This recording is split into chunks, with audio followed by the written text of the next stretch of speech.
Hello everyone, स्वागत है आप सबका आपके अपने चैनल sscupscpdf.com पे। तो गाइस, आज हम अपने और कुछ कॉन्सेप्ट के बारे में पढ़ेंगे जो कि आपके एग्जाम में आने के लिए पॉसिबल हैं। तो आज हम जिनके बारे में पढ़ेंगे बच्चों, दो कॉन्सेप्ट है बेसिकली। पहला है आपका स्टेजेस ऑफ टीचिंग एंड दूसरा है आपका लेवल ऑफ टीचिंग। अभी फिलहाल हम अपना टीचिंग का पार्ट जो हमने लास्ट क्लास में पढ़ा था उसी को हम कंटिन्यू कर रहे हैं। तो आगे भी हम levels and stages of teaching के बारे में बात करेंगे, ठीक है। और अगर आप में से कोई नया बच्चा हमारी ये वीडियो देख रहा है तो बच्चों, हम ना अपने सारे बच्चों को व्हाट्सएप पे एनरोल कराते हैं ताकि वहां से जितने भी उन्हें रेगुलर अपडेट्स है वो मिल जाए। प्लस जो हम टेस्ट भी कंडक्ट कराते हैं वो व्हाट्सएप प्लेटफॉर्म पे ही कराते हैं। तो अगर आप हमारे साथ जुड़ना चाहते हैं और फ्री में बिल्कुल पीआरटी का ये कोर्स को ज्वाइन करना चाहते हैं तो आपको डिस्क्रिप्शन बॉक्स में एक नंबर मिल जाएगा। आप वहां पर हमें उस पर व्हाट्सएप कीजिए, हम आपको अपने साथ एनरोल कर लेंगे, ठीक है। तो चलिए बात करते हैं स्टेजेस ऑफ टीचिंग के बारे में, लेवल्स ऑफ टीचिंग के बारे में, प्लस एंड में डिस्कस करेंगे इससे रिलेटेड क्वेश्चंस। ओके, चलिए स्टार्ट करते हैं। तो सबसे पहले हम पढ़ेंगे स्टेजेस ऑफ टीचिंग के बारे में, ठीक है। अब ना कंफ्यूज नहीं होना, stages of teaching, levels of teaching, approaches of teaching, maxim of teaching, तो क्या है ना, बहुत सारे टीचिंग से रिलेटेड कंसेप्ट आ गए। अब आप ये मत सोचना अरे मुझे याद नहीं रहा स्टेजेस में क्या था, लेवल्स में क्या था।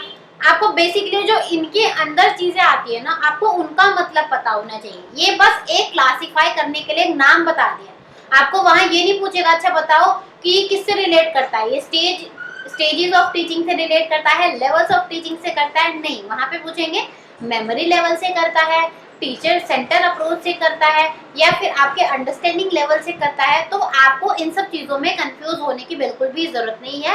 आपको क्या करना है, बेसिकली जो इनके अंदर कॉन्सेप्ट आते हैं आपको सारे वो क्लियर करने हैं अपने, ठीक है। चलिए, तो सबसे पहले हम यहाँ पर बात कर रहे हैं बच्चों स्टेजेस ऑफ टीचिंग के बारे में।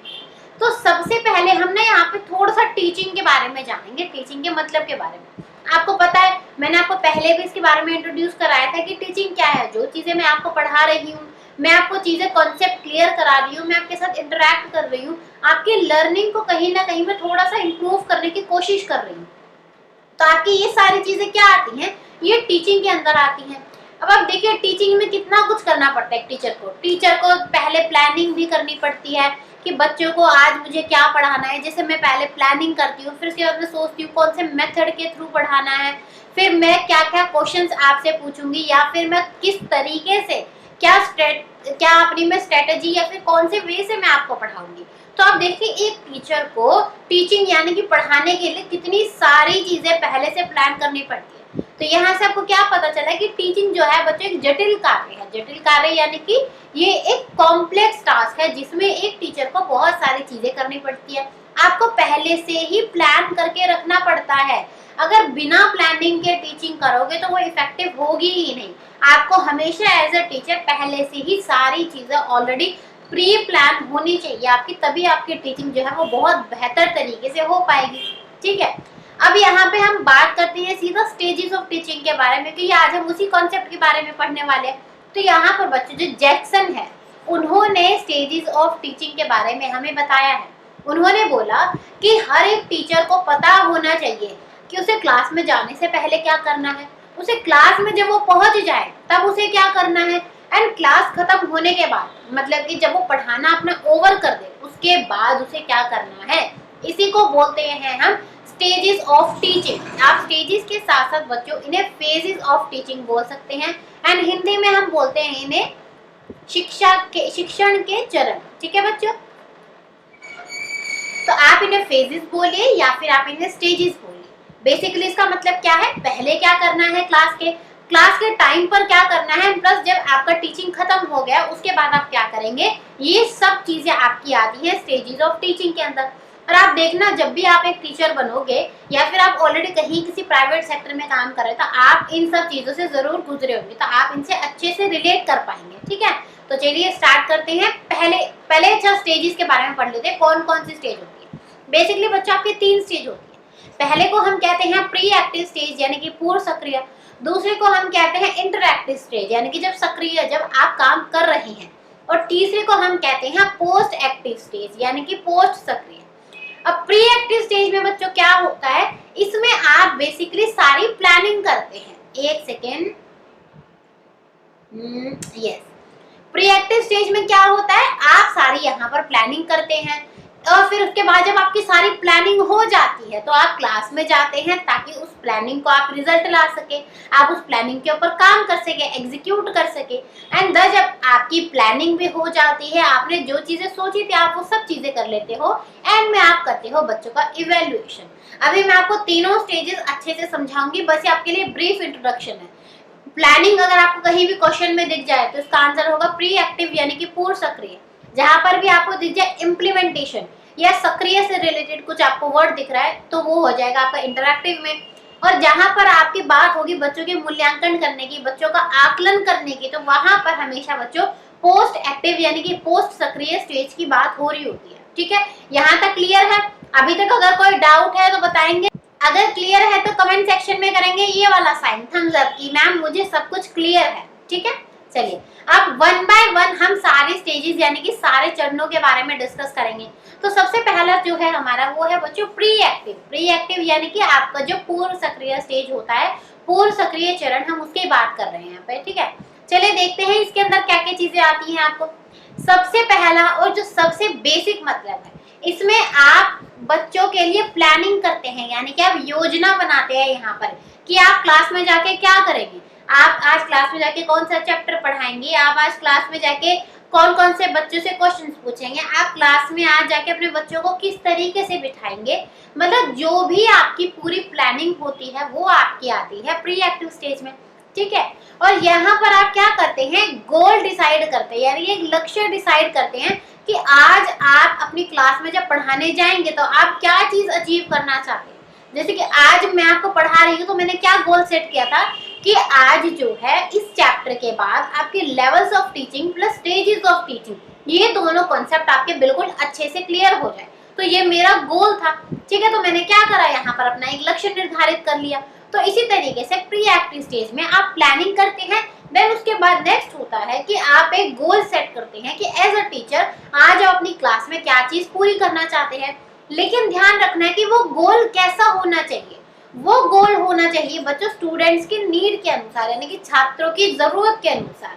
अब ऐसा नहीं होना चाहिए ना कि आज मैं पढ़ा रही हूँ लेवल्स ऑफ टीचिंग और स्टेजेस ऑफ टीचिंग और मैं अपना गोल सेट कर लूँ कि बच्चों को अप्रोचेस ऑफ टीचिंग समझ आना चाहिए, या फिर बच्चों का जो लेवल है वो है कि वो 2 का टेबल अभी अपनी एज के हिसाब से आसानी से समझ सकते हैं, और आप यही सोच के जाओ आज तो 40 का टेबल 41 का टेबल अच्छे से याद करवा दूंगी उन्हें, तो क्या होगा, ये चीजें ना पूरी नहीं कर सकते। तो आपको कैसे गोल सेट करने हैं कि स्टूडेंट की नीड के हिसाब से आपको उनके गोल सेट करने हैं। ठीक है, तीसरा है कि आप सिलेक्ट करेंगे कि आप कौन सी बुक से पढ़ाएंगे, कौन से रेफरेंस मटेरियल का यूज करके आप अपने नॉलेज को इकट्ठा करेंगे, या फिर आप कौन से टीचिंग मेथड का इस्तेमाल करके पढ़ाएंगे, या फिर क्या कंटेंट है जिसको आप पढ़ाने वाले हैं। बेसिकली क्या होता है, जब मैं आपको पढ़ाने आती हूँ उससे पहले मैं 4-5 बुक्स को रेफर करती हूँ, अलग अलग जगह इंटरनेट से मटेरियल इकट्ठा करती हूँ, उसके बाद अपना कंटेंट में तैयार करती हूँ, फिर आपके सामने आती हूँ। ऐसे नहीं कि मैंने बस एक बुक उठा ली, उसमें से मैंने कॉपी कर दिया और आपको आके मैंने पढ़ा दिया, ये चीज नहीं होती टीचिंग में। ठीक है, तो ये सेम देखिए यहाँ पे अप्लाई हो रहा है कि आप सारी चीजें पहले ही सिलेक्ट कर लेते हैं। अब देखिए कंटेंट कैसा होना चाहिए, कंटेंट एक तो बच्चों के करिकुलम के हिसाब से होना चाहिए, बच्चे के सिलेबस के हिसाब से होना चाहिए। अगर आप फर्स्ट क्लास में पढ़ा रहे हैं तो फर्स्ट क्लास के हिसाब से उसके करिकुलम यानी कि आप उसके पाठ्यक्रम के हिसाब से अपना पूरा प्लान करेंगे, उससे ऊपर का लेवल नहीं होना चाहिए। ठीक है, प्लस आप जब कंटेंट अपना डिसाइड करेंगे तो आपको क्या याद रखना है कि आप किस तरीके से बच्चे का इवैल्यूएशन करने वाले हैं, तो आप कौन कौन से क्वेश्चंस बच्चे से पूछेंगे, वो सारी चीजें भी आपको सारी अपने कंटेंट में ऐड करके रखनी है। ठीक है, क्लियर है यहाँ तक? अगला पॉइंट पढ़े क्या है। अब यहाँ पर आप ये भी डिसाइड करते हैं कि आप क्लास में जाके कौन सी स्ट्रेटेजी का इस्तेमाल करेंगे, यानी कि आप बच्चों को एक्सपेरिमेंट करके पढ़ाएंगे, आप बच्चों को डेमोन्स्ट्रेट करके पढ़ाएंगे, आज आप बच्चे को प्ले वे मेथड से पढ़ाएंगे। बेसिकली आप कौन सा टीचिंग मेथड, कौन सी स्ट्रेटेजी का इस्तेमाल करेंगे, वो सारी चीजें इसके अंदर आती हैं। और इसके अंदर ये भी आता है कि आज जो आपकी क्लास है वो कितने टाइम की होगी। जैसे मैं प्लान करके आती हूँ कि मेरा जो कॉन्सेप्ट है वो 30 से 40 मिनट के अंदर खत्म हो जाना चाहिए, तो आपको एक थोड़ा सा अप्रोक्सीमेट आइडिया लेके चलना है कि क्या होगा आपका ड्यूरेशन ऑफ टीचिंग। अब देखिए हमने जितनी भी चीजें यहाँ पे पढ़ी वो सारी वो चीजें थी कि आप अपने क्लास में जाके क्या चीजें करेंगे। तो इसलिए क्या हुआ, ये प्री एक्टिव, यानी जब आप एक्टिव नहीं थे, एक्टिव होने से पहले जो चीजें करी जाए वो सारी आती है कि पूर्व सक्रिय यानी कि प्री एक्टिव में। क्लियर है यहाँ तक? आगे बढ़े, चलिए अब आ गया हमारा नेक्स्ट स्टेज। प्री एक्टिव हमने अच्छे से समझ लिया, ठीक है। अब यहाँ पर है इंटरएक्टिव स्टेज, यानी कि जब आप सक्रिय हो जाते हैं, आप बच्चों के साथ एक्चुअल टीचिंग में चले जाते हैं। अब जैसे इमेज में देख सकते हैं यहाँ पर, जब आप वास्तविक में बच्चों को पढ़ा रहे हैं, एक्चुअल टीचिंग आप कर रहे हैं, तो ये आ जाता है आपका इंटरएक्टिव स्टेज में। चीजों को ना इसी से लिंक कर लेना। आपके सामने चाहे कोई भी एग्जांपल दिया हो, कोई भी कंडीशन टर्म्स दी हो, आप इजीली ना आंसर को गेस कर लोगे कि हाँ इसका आंसर क्या होगा, ठीक है। चलिए इसके बारे में आप पढ़ लेते हैं डिटेल में। सबसे पहले मैंने आपको क्या बताया कि ये एक्चुअल क्लासरूम टीचिंग है, यानी वास्तविक कक्षा का शिक्षण है। आप जब एक्चुअली अपनी क्लास में चले जाएंगे बच्चे को पढ़ाने के लिए, तो वो आता है आपका इंटरएक्टिव में। यहाँ पर आप क्या करते हैं कि आपने प्री एक्टिव स्टेज में, यानी कि जो आपने इससे पहली वाली स्टेज में जितने भी प्लान्स बनाए थे कि मुझे क्या क्या चीजें करनी है, वो सारी चीजें आप इंटरएक्टिव स्टेज में आके इम्प्लीमेंट करते हैं, यानी कि उन सब चीजों का इस्तेमाल करके आप क्लासरूम में आते हैं, ठीक है। इसके बाद अब क्या होता है यहाँ पे, अब जब आप बच्चों को पढ़ाने जाएंगे तो देखिए आप बच्चों के साथ इंटरैक्ट भी करेंगे। और इंटरैक्ट क्यों करेंगे, ताकि आपने जो भी अपना लक्ष्य निर्धारित किया था, जो भी आपने अपना गोल बनाया था, आप उसको पूरा कर सके, ठीक है। इसके बाद यहाँ पर आप बच्चों को वर्बल स्टिमुलस देते हैं। इस वर्ड को ध्यान रखना, यानी कि मौखिक उत्तेजना। अब जैसे मैं क्या आपको क्या कर रही हूँ, बोल के कुछ चीजें समझा रही हूँ, या फिर मैं आपसे क्वेश्चन पूछूंगी, मैं आपसे डिबेट कराऊंगी, मैं आपके साथ डिस्कशन करूंगी। तो यहाँ पर क्या हुआ, वर्बल स्टिमुलस, मैं बोल के चीजें आपको दे रही हूँ। तो इसमें क्या होता है, आप बच्चों को वर्बल स्टिमुलस देते हैं, यानी कि मौखिक उत्तेजना आप देते हैं, ठीक है। अब यहाँ पर देखिए एक बहुत जरूरी चीज है, आप पढ़ाने तो पहुंच गए चले बच्चों को, लेकिन आपको ना सबसे पहले जाके बच्चों का इंटरेस्ट डेवलप करना होता है, बच्चों का अटेंशन अपनी तरफ लेना होता है। बच्चों को अलग अलग ग्रुप्स में, अगर आप चाहते हैं आज ग्रुप्स में पढ़ाना, तो बच्चों को ग्रुप्स में बांटना होता है। तो ये सारी चीजें आपकी इंटरैक्टिव में ही आती हैं, क्योंकि देखो बच्चों के अंदर रुचि, अटेंशन, ध्यान, ये सब चीजें आप कब बिल्ड कर सकते हो, जब आप क्लासरूम में पहुंच जाओ। क्लासरूम से पहले आप ये सारी चीजें नहीं कर सकते। तो ये सारी चीजें एक्चुअल जब आप क्लासरूम टीचिंग करते हैं जब भी पॉसिबल होती है। और इसमें आप क्या करते हैं, सबसे पहले जाके आप बच्चों की पास्ट नॉलेज, यानी कि जो पिछला ज्ञान है उसको चेक करते हैं। मैंने आपको हमेशा क्या बताया कि आप अपना कॉन्सेप्ट कैसे शुरू करेंगे। अगर आपको कुछ लगता है कुछ नया कॉन्सेप्ट है और आप उसको बच्चे की पुरानी नॉलेज से लिंक कर सकते हैं, तो आप पहले बच्चे की पास्ट नॉलेज को चेक करेंगे, देन अपना जो फर्दर टॉपिक है वो आप आगे पढ़ाएंगे, ठीक है। यहाँ तक क्लियर है। अब नेक्स्ट यहाँ पर क्या हुआ कि चलो आपने सब तैयारी कर लिया, आपने जो सोचा था, आपने बच्चों के ग्रुप्स बना दिए, अटेंशन उनकी जो अपनी तरफ खींच ली, कौन से मेथड से पढ़ाना है वो भी चलो शुरू कर दिया। अब आप क्या करेंगे, अपना जो पढ़ाना था वो आप शुरू कर देंगे, यानी कि अपना प्रेजेंटेशन ऑफ कॉन्सेप्ट, अपने अवधारणा की प्रस्तुति आप कर देंगे शुरू। अब देखना ये दो तरीके से होती है, इसके अंदर दो चीजें आती है आपकी जब बच्चों को पढ़ाना शुरू करते हैं। एक आता है इनिशिएशन यानी कि दीक्षा, और दूसरा आता है रिस्पॉन्स यानी कि प्रतिक्रिया। इनिशिएशन का मतलब होता है जहाँ पर टीचर बोल रही है, टीचर समझा रही है, और रिस्पॉन्स होता है कि जहाँ पर बच्चे जवाब देते हैं। तो क्या होता है बच्चों, इंटरैक्टिव में आपकी दो चीजें शामिल होती हैं। पहला है आपका इनिशिएशन, जहाँ पर टीचर आगे इनिशिएट करता है, टीचर चीजों को समझाता है, और दूसरा है रिस्पॉन्स, जहाँ पर बच्चे टीचर की बात का रिस्पॉन्स करते हैं। क्लियर है यहाँ तक? आपकी प्री एक्टिव स्टेज और इंटरएक्टिव स्टेज के बारे में हमने डिटेल में पढ़ लिया। अगर यहाँ तक कोई परेशानी है तो कमेंट सेक्शन में पूछेंगे, नहीं तो कमेंट सेक्शन में बताएंगे कि yes ma'am everything is clear, ठीक है। चलिए अब आ जाते हैं अपनी लास्ट स्टेज पे। इसमें आपकी जो लास्ट स्टेज है बच्चों, उसको हम बोलते हैं पोस्ट एक्टिव स्टेज, यानी कि पोस्ट सक्रिय स्टेज। अब आप देखिए प्री में क्या था, आपने प्लानिंग कर ली। इंटरैक्टिव में क्या हुआ, आपने बच्चों को पढ़ा दिया। लेकिन क्या बच्चों को पढ़ाने पे बात खत्म हो जाती है? मैं क्या हमेशा अपनी क्लास ऐसे ही एंड कर देती हूँ, अच्छा चलो बच्चों आज तो हमने पढ़ लिया, चलो thank you and goodbye? नहीं ना, मैं क्या करती हूँ, मैं हमेशा एंड में आपके लिए क्विज रखती हूँ ताकि मैं आपका असेसमेंट कर सकूँ, और अगर आपकी कोई गलती होती है तो मैं कमेंट सेक्शन में आपको जवाब देती हूँ, यानी कि मैं आपको फीडबैक देती हूँ। तो ये सारी चीजें भी एज अ टीचर आपको करनी बहुत ज्यादा जरूरी है, और यही जो आपका प्रोसीजर है, यही जो आपका प्रोसेस है, ये आता है आपका पोस्ट एक्टिव के अंदर। ठीक है, चलिए अब डिटेल में पढ़ लेते हैं इसके बारे में। इसको हम क्या बोलते हैं बच्चों? इवैल्यूएशन स्टेज बोलते हैं, यानी कि मूल्यांकन चरण बोलते हैं। इसके अंदर आप बच्चों की क्विज ले सकते हैं, बच्चों से डिबेट करा सकते हैं, बच्चों से आप कुछ भी टेस्ट ले सकते हैं, कुछ भी जहां से आपको बच्चे की नॉलेज को चेक करने के लिए मिले वो चीजें इसके अंदर आ जाएंगी।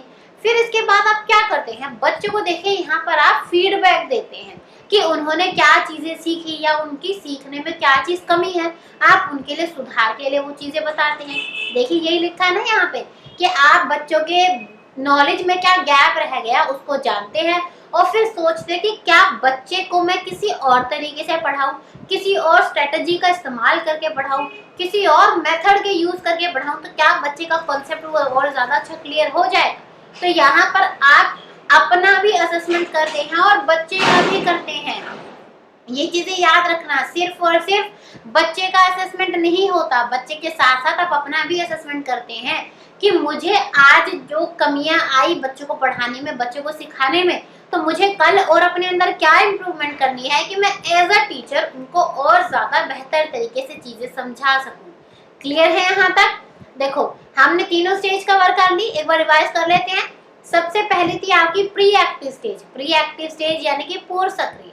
यहाँ पर आप क्या करते हैं? प्लानिंग करते हैं, यानी कि योजना बनाते हैं। ठीक है, नेक्स्ट थी आपकी यहाँ पर इंटरएक्टिव स्टेज, यानी कि जब आप सक्रिय होते हैं। ये क्या होता है? आपकी एक्चुअल क्लासरूम टीचिंग होती है, यानी कि जब आप सारे प्लान्स को एग्जीक्यूट करते हैं, उनका इस्तेमाल करते हैं, उनको लागू करते हैं अपनी कक्षा में जाके। और जो लास्ट होती है आपकी, उसे हम कहते हैं पोस्ट एक्टिव। यहाँ पर क्या होता है? बेसिकली आप बच्चों का मूल्यांकन यानी कि बच्चों का असेसमेंट करते हैं। ये एक तरीके से तीनों स्टेजेस का निचोड़ है, लेकिन आपको इनसे रिलेट करके क्वेश्चंस बनेंगे। डायरेक्ट अब DSSB क्वेश्चंस नहीं पूछता, लेवल बहुत हाई कर दिया है। ये नहीं आएगा कभी चलो बताओ कि ये कौन सा है, ये कौन सा है। थोड़ा सा घुमा फिरा के पूछा जाएगा। कुछ क्वेश्चंस आएंगे घुमा फिरा के और कुछ क्वेश्चंस आएंगे थोड़े से डायरेक्ट, मतलब कि हार्ड, मीडियम और आपको लो, तीनों लेवल आपके पेपर में देखने के लिए मिलेंगे। ठीक है, चलिए आपको यहाँ पर स्टेजेस ऑफ टीचिंग क्लियर है, फेजेस ऑफ टीचिंग क्लियर है, पूरा इतना ही था। ये हमने ये वाला टॉपिक अपना कवर कर लिया है। अगर क्लियर है तो कमेंट सेक्शन में जल्दी से बताएंगे कि yes ma'am everything is clear, और अगर कोई डाउट है तो वो भी पूछेंगे साथ के साथ। ठीक है, चलो अभी हमने क्या बोला था बच्चों? आज की क्लास में हम अपने दो कॉन्सेप्ट क्लियर करेंगे। पहला था हमारा स्टेजेस ऑफ टीचिंग, वो हमने अपना कर लिया एकदम मक्खन की तरह, एकदम बढ़िया तरीके से तैयार कर लिया हमने।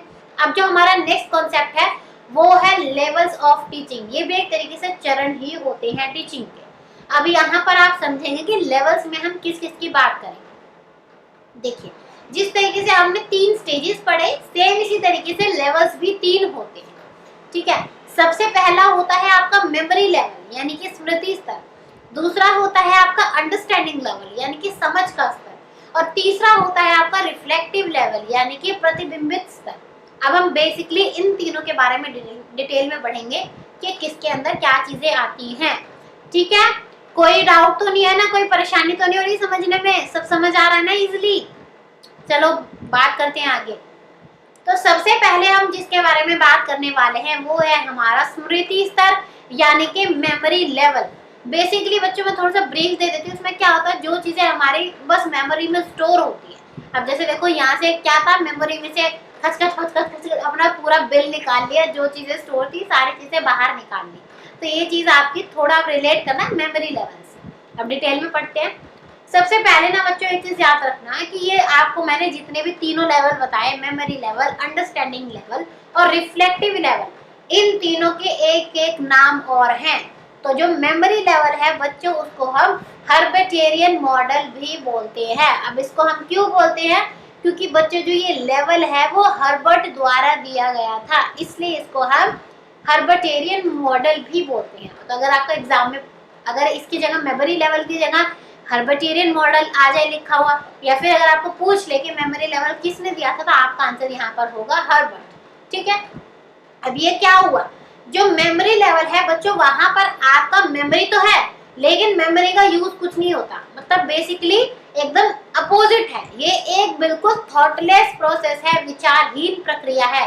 यहाँ पर क्या होता है, बस जो चीजें दिमाग में रटी हुई है ना, उन्हें आगे जाके बोल दो, ना उन्हें समझना ना उनके बारे में सोचना। ताजमहल कहाँ है जी? आगरा में है। 2+2 क्या होता है? 4 होता है। 4 × 2 क्या होता है? 8 होता है। अब क्या हुआ, यहाँ ना तो कुछ समझना था, ना कुछ जानना था, ना कुछ सोचना था, बस आपके माइंड में जितने भी फैक्ट्स थे उनको आपने बोल दिया, उनको आपने सोच के थोड़ा सा बोल दिया। तो यहाँ पर क्या हुआ, या तो यहाँ पर बिल्कुल न के बराबर लिटिल थॉट होता है, या फिर बिल्कुल भी थॉट प्रोसेस, बिल्कुल भी सोचना इसके साथ शामिल नहीं होता है। तो इसमें हम क्या करते हैं, बेसिकली जो हमारे तथ्य होते हैं उनको हम याद करते हैं। अब ये 4 चरणों में होता है। ये भी देखिए क्या है वो। पहला है मेमोराइजेशन। क्या करेंगे, आप चीजों को याद कर लेंगे। ताजमहल आगरा में है, ताजमहल आगरा में है, ताजमहल आगरा में है, ताजमहल आगरा में है। चलिए मैंने इसको रट लिया। अब आप क्या करेंगे, चीजों को दिमाग में ना बिठा के रखेंगे, रिटेन करके रखेंगे। आप मन में बार बार रिपीट करते रहेंगे, ताजमहल आगरा में है, ताजमहल आगरा में है, ताजमहल आगरा में है। ठीक है। चलिए आप कल गए अपने स्कूल, मैम पूछती है अच्छा बताओ ताजमहल कहाँ है, तो आप बताओगे, सोचोगे, फिर आपको याद आएगा हाँ ताजमहल तो आगरा में है। तो आपने क्या किया, यहाँ पर रिकॉल करा, उसे याद करा कि मैंने क्या चीजें याद करी थी, क्या चीजें बेसिकली मैंने रट्टा मारी थी। फिर इसके बाद आप मैम को बता देंगे, यानी कि प्रोड्यूस कर देंगे अपना रिस्पॉन्स कि मैम ताजमहल तो आगरा में है, मुझे तो आता है। तो यहाँ पर देखिए 4 चीजें आ गई आपकी।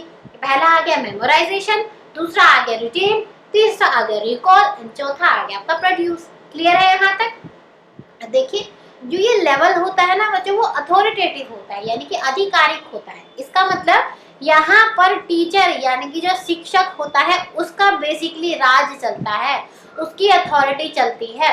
क्योंकि देखो यहाँ बच्चे को कुछ समझना नहीं था, कुछ जानना नहीं था, कुछ खोजना नहीं था, बस मैंने आपको बोल दिया कि अच्छा याद कर लो ताजमहल आगरा में है। तो यहाँ पर क्या हुआ, मेरा हुक्म चला और बच्चों ने याद कर लिया। तो ये एक अथॉरिटेटिव लेवल है, बच्चे का यहाँ पर कोई रोल नहीं होता।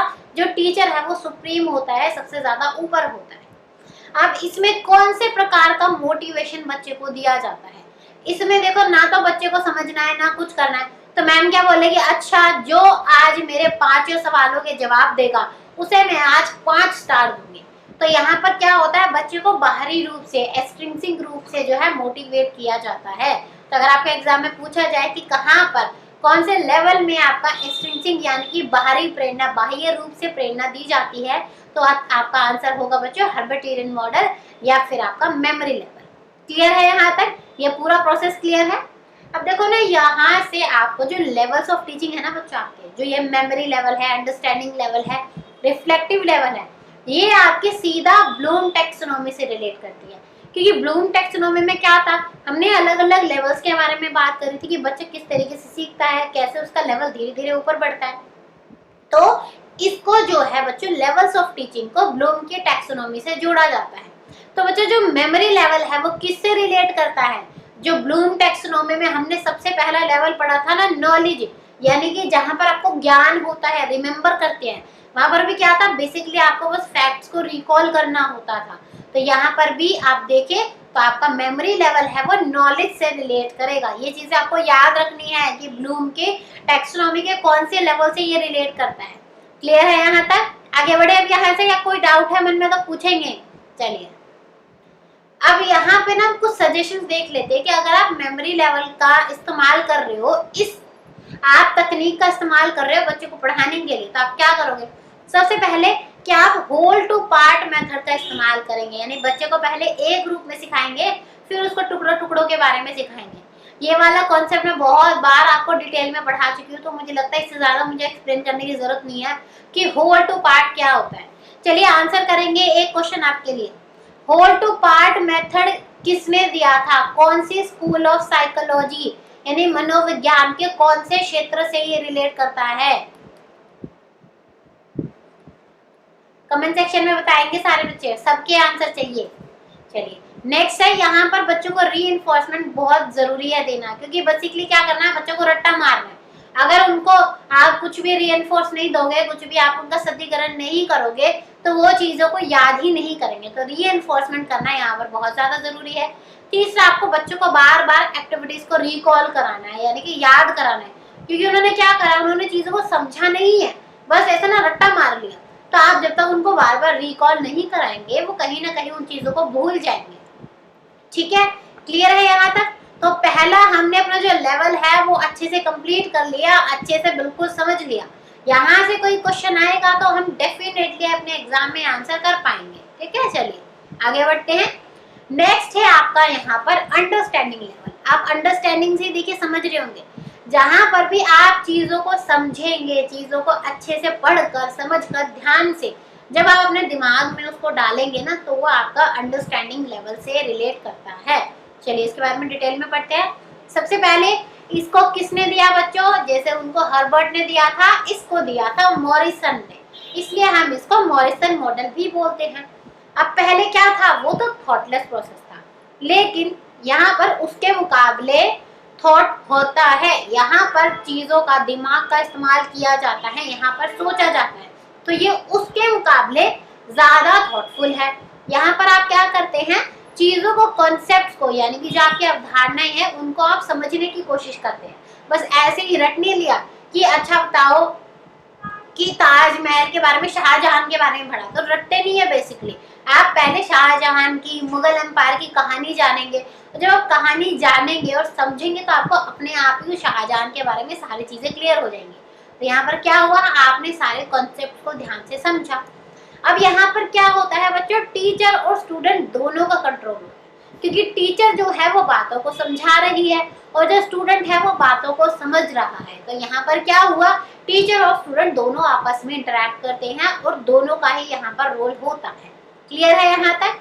चलिए आगे क्या है कि आप यहाँ पर बच्चों को मोटिवेट करते हैं, उनको गाइड करते हैं बार बार कि देखिए आप इस तरीके से पढ़िए, इस तरीके से आप समझिए, आप या फिर ये वाला मेथड इस्तेमाल करके समझिए, तो आपके कॉन्सेप्ट ज्यादा अच्छे से क्लियर हो पाएंगे। अब जैसे कि क्या है, मैं आपको बताती हूँ कि आप एनसीएफ पढ़िए या फिर आप एनआईओएस से पढ़िए, तो क्या हो रहा है, मैं आपको यहाँ पर गाइड करूँ ताकि जो लर्निंग है ना वो और ज्यादा बेहतर तरीके से हो सके, आपकी लर्निंग को मैं फैसिलिटेट कर पाऊँ। तो ये क्लियर है आपको चीज यहाँ से। और यहाँ पर क्या होता है, आपने जितने भी लर्निंग के ऑब्जेक्टिव रखे थे ना, जैसे आज का मेरा ऑब्जेक्टिव था आपको ये कॉन्सेप्ट समझाना, तो ये भी देखो अंडरस्टैंडिंग में ही आएगा। तो यहाँ से आपका जो लर्निंग का ऑब्जेक्टिव था वो पूरा हो जाता है। आप क्या चीजें याद करना चाहते थे, समझना चाहते थे, यहाँ से आप वो चीजें समझ लेते हैं। ठीक है, नेक्स्ट है, बच्चे यहाँ पे कॉन्सेप्ट के बीच में डिफरेंस करना सीख जाते हैं। अब कैसे, आपने बच्चों को इवेपोरेशन भी पढ़ा दिया और कंडेंसेशन भी पढ़ा दिया, साइंस में पढ़ा होगा ना सबने। अब क्या अगर मैं सिंपली उनको बता दूं अच्छा इवेपोरेशन ये होता है, कंडेंसेशन ये होता है, लेकिन अगर मैं उनका एक्सपेरिमेंट करके ना पढ़ाऊं तो उनको उतने बेहतर तरीके से क्लियर नहीं होएगा। और जब मैं उनको इवेपोरेशन एंड कंडेंसेशन दोनों प्रोसेस का एक्सपेरिमेंट करके पढ़ा दूंगी तो देखना वो ना आपस में रिलेट कर पाएंगे। एक में क्या होता है, पानी भाप बन के उड़ जाता है, और दूसरे में क्या होता है, पानी जो है जमा हो जाता है ठंडी सतह के ऊपर। एक में गर्मी का रोल है, एक में ठंड का रोल है। तो क्या हुआ, जब आपको कॉन्सेप्ट समझ आ गए तो आप उनके अंदर डिफरेंशिएट कर सकते हैं, उनके अंदर अंतर बता सकते हैं आप। तो ये भी आपका अंडरस्टैंडिंग के अंदर आता है। अब यहाँ पर बच्चा किस तरीके से मोटिवेटेड होता है, एक्सट्रिंसिक और इंट्रिंसिक, यानी कि बाहरी और आंतरिक दोनों प्रकार से उन्हें अभिप्रेरणा दी जाती है। बच्चा अपने अंदर से भी सीखने के लिए जागरूक रहता है, प्लस टीचर भी उन्हें सीखने के लिए थोड़ा सा प्रेरणा यानी कि मोटिवेट करती है। क्लियर है यहाँ तक? अभी हमने क्या बोला था, हम साथ के साथ पढ़ेंगे कि कौन सी ब्लूम के टैक्सोनॉमी से रिलेट करता है। तो बच्चों ये करता है आपकी जो सेकंड एंड जो थर्ड लेवल था आपका, यानी कि अंडरस्टैंडिंग एंड अप्लाइंग, तो ये आपका अंडरस्टैंडिंग लेवल इन दोनों चीजों से रिलेट करता है, क्योंकि यहाँ पर भी हम इन्हीं चीजों की बात करते हैं। क्लियर है यहाँ तक? आगे बढ़े या यहाँ तक कोई परेशानी है? चलिए बताएंगे, नहीं तो हम आगे बढ़ रहे हैं अब। ठीक है, चलिए नेक्स्ट है और लास्ट है आपका इसमें रिफ्लेक्टिव टीचिंग। रिफ्लेक्टिव टीचिंग का वर्ड बहुत बार इस्तेमाल हुआ है। रिफ्लेक्टिव का मतलब क्या होना है, एक तरीके से सोचना। वो गाना सुना है, ये क्या हुआ, कैसे हुआ, क्यों हुआ, कब हुआ, ये मतलब कोई ना जाने, लेकिन रिफ्लेक्टिव थिंकिंग करोगे ना तो आपको सब पता चल जाएगा, ये क्या हुआ, कैसे हुआ, क्यों हुआ, कब हुआ। रिफ्लेक्टिव थिंकिंग के थ्रू सब पता चल जाता है। चलिए एक बार ना रिफ्लेक्टिव थिंकिंग का थोड़ा सा मतलब समझ लेते हैं। बच्चों को ना बहुत कंफ्यूजन होती है इसके अंदर। रिफ्लेक्टिव थिंकिंग में बच्चों आप क्या करते हैं, सपोज आपने कोई चीज करी या फिर आपके सामने कोई सिचुएशन है, आपने जैसे अपनी मम्मी से लड़ाई कर ली, ठीक है, आपने उनके साथ गलत व्यवहार करा, आपने उनके साथ लड़ाई करी, गुस्सा करा, तो आप बाद में क्या बैठेंगे, आप सोचेंगे कि अच्छा नहीं मैंने आज लड़ाई करी, मम्मी को ना जरूर दुख हुआ है, मुझे नहीं करना चाहिए था।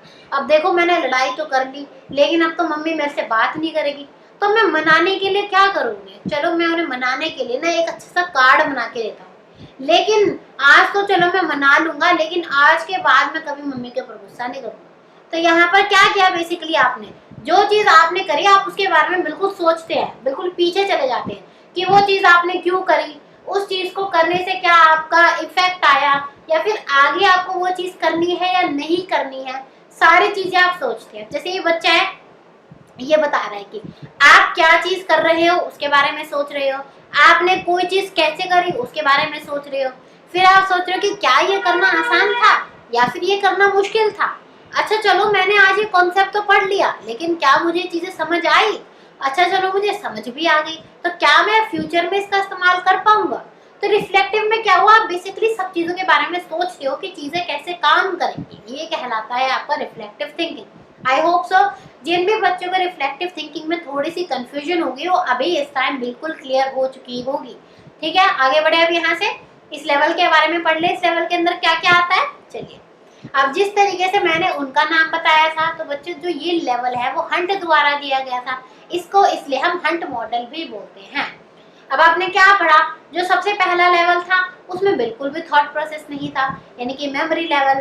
जो आपका दूसरा लेवल था अंडरस्टैंडिंग, वो थोड़ा सा थॉटफुल था, वहां पर आपका दिमाग का इस्तेमाल होता है। लेकिन जहां पर सबसे ज्यादा आपका दिमाग का इस्तेमाल होता है, सबसे ज्यादा विचारशील जो आपकी प्रक्रिया है वो रिफ्लेक्टिव थिंकिंग ही कहलाती है। क्योंकि आप देखो यहाँ पर आपने अपनी बुद्धि का कितना इस्तेमाल करा सारी चीजें सोचने में, ये क्या हुआ, कैसे हुआ, क्यों हुआ, कब हुआ, आपने कितनी चीजें सोची, तो आपका दिमाग का कितने ज्यादा इस्तेमाल हो गया। तो ये आपका सबसे ज्यादा मोस्ट थॉटफुल वाला आपका ये लेवल है। ठीक है, इसमें आप क्या करते हैं, जो इमेजिनेटिव थिंकिंग करते हैं, यानी कि कल्पनाशील आप सोच करते हैं।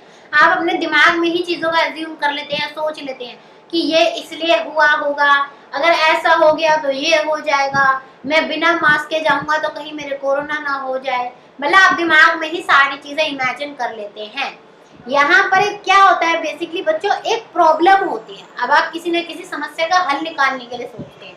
अब जैसे मैंने आपको क्या बताया, आपने अपनी मम्मी से लड़े आपने उसको सॉल्यूशन निकालना है कि आप कैसे मनाओ। तो यहाँ पर आपके लिए एक प्रॉब्लम है आपके सामने, आपने उसके बारे में रिफ्लेक्टिव थिंकिंग करी, उसके बारे में सब चीजें आपने सोची। तो यहाँ पर क्या हुआ, एक प्रॉब्लम के बारे में आपने सोचा। अब यहाँ पर रिफ्लेक्टिव थिंकिंग के साथ साथ क्रिटिकल थिंकिंग भी शामिल होती है, क्योंकि आप बहुत गहराई से चीजों के बारे में सोचते हो कि क्या हुआ, क्यों हुआ, कैसे हुआ। फिर आपके सामने प्रॉब्लम है तो उसके सॉल्यूशंस भी निकालने बहुत जरूरी है। तो रिफ्लेक्टिव थिंकिंग के अंदर आप उन प्रॉब्लम के सॉल्यूशन निकालते हैं।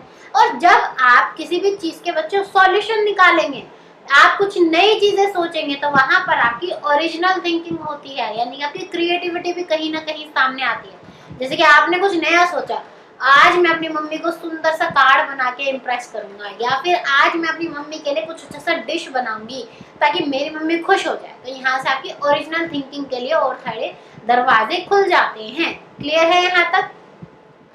अब आप ना क्लास में ही चीजें कर सकते हैं। आप ना कुछ ऐसी सिचुएशन क्रिएट करोगे कि आप बोलोगे बच्चों को कि इसके बारे में रिफ्लेक्टिव थिंकिंग कीजिए। अब जैसे कि मैं आपको आज का एक टास्क दे रही हूँ कि अगर आप टीचर बन जाते हैं तो आप क्या करेंगे, इसका सब आंसर करेंगे। ये रिफ्लेक्टिव थिंकिंग से रिलेट करता है। यहाँ पे देखिए, आप क्रिएटिवली सोचेंगे, आप क्रिटिकल थिंकिंग करेंगे, आप सब कुछ करेंगे। तो इसका ये आपका टास्क है आज का। आप सब बताएंगे एज अ टीचर आप सब क्या करेंगे, आप स्कूल में किस तरीके से पढ़ाएंगे, क्या आप इंजॉय करेंगे, या फिर आप जो आपके घर में कितनी खुशी होगी। आप हर चीज के बारे में आप मेरे को बताएंगे कि आज आपका रिजल्ट आया और आपके रिजल्ट में लिखा हुआ है पास, तो उसके बाद आप क्या चीजें महसूस करेंगे, सब चीजें आप कमेंट सेक्शन में बताएंगे मुझे। ठीक है, नेक्स्ट है यहाँ पर जो बच्चा है वो इंस्टिंक्टिवली मोटिवेटेड होता है, यानी कि आंतरिक रूप से यहाँ पर बच्चा प्रेरित होता है। यहाँ पर बच्चों को आपको जबरदस्ती धक्का नहीं देना पड़ता कि कर कर कर कर। रिफ्लेक्टिव थिंकिंग जब ही हो सकती है जब बच्चा चाहे। अगर आप नहीं चाहते ना तो आप मुझे सोच के बताओगे ही नहीं कि मैं एज अ टीचर जब मेरे रिजल्ट में पास लिखा होगा तो मैं क्या चीजें महसूस करूंगा, मैं स्कूल में जाके क्या चीजें करूंगा।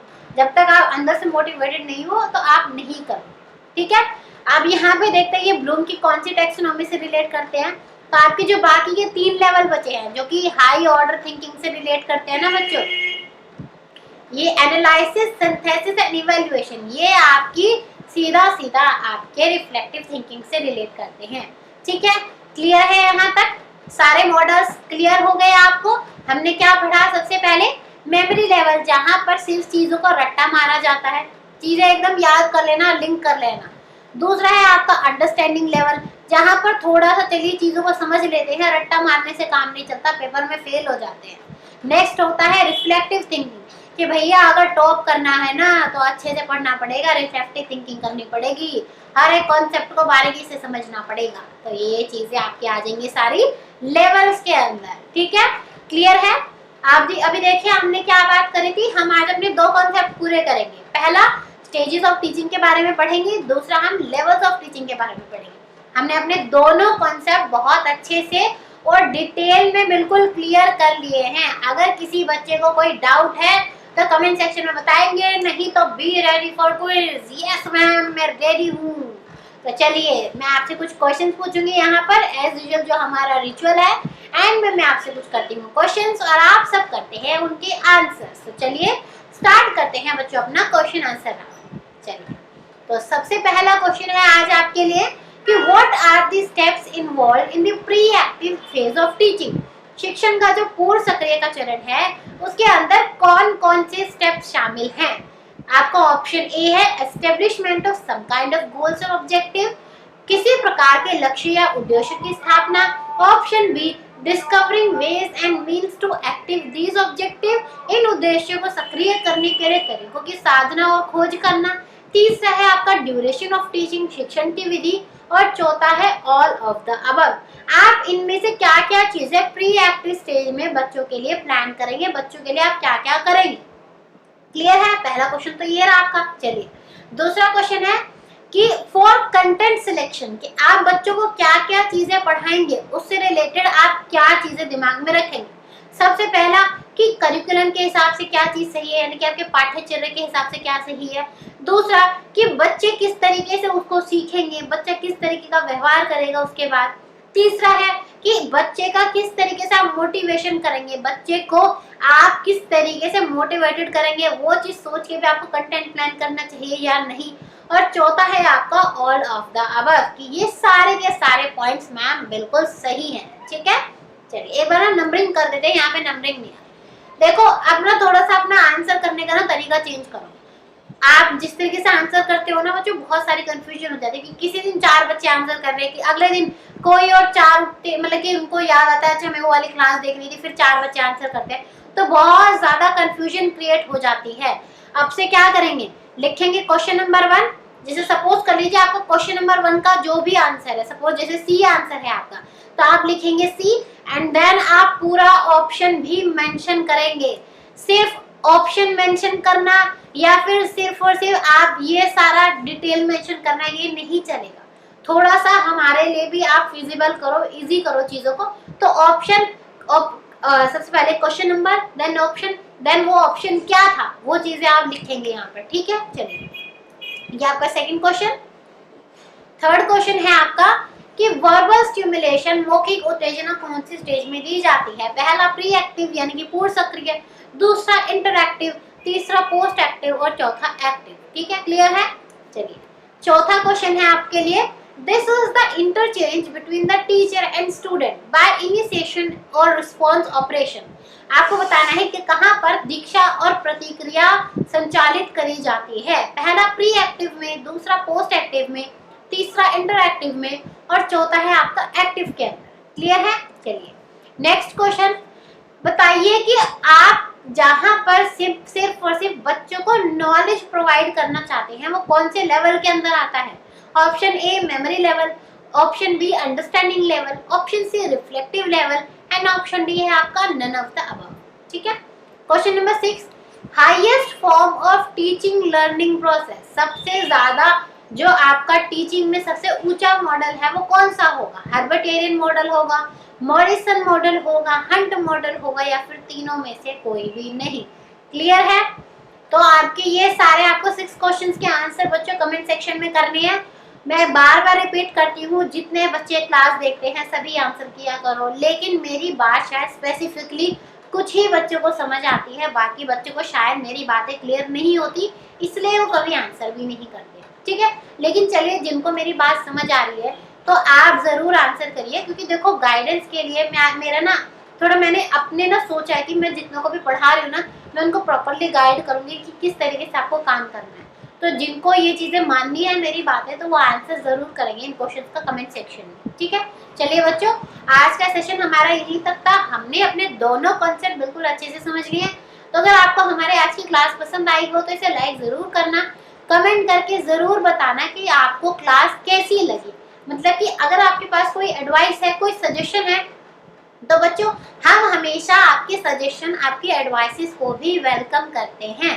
प्लस अगर आपके नोन में कोई ऐसा है जो टीचिंग रिलेटेड एग्जाम की तैयारी कर रहा है, तो प्लीज इसे अपने जितने भी आपके दोस्त हैं, क्योंकि देखिए आप सारे ना टीचिंग फ्रेटर्निटी से रिलेट करते हैं, आपके सब बहुत सर्कल ऐसा होगा जो टीचिंग पोस्ट के लिए तैयारी कर रहे होंगे, तो उनके लिए आप सभी के साथ शेयर कीजिए कि देखिए ये चैनल है, ये मैम है, ये टीचर है, ये फ्री में आपको पीआरटी की तैयारी करा रही है, तो उनके साथ जरूर ये चैनल शेयर करें, ठीक है। तो चलिए बच्चों, अब मिलेंगे हम अगले क्लास में, तब तक के लिए thank you and good bye.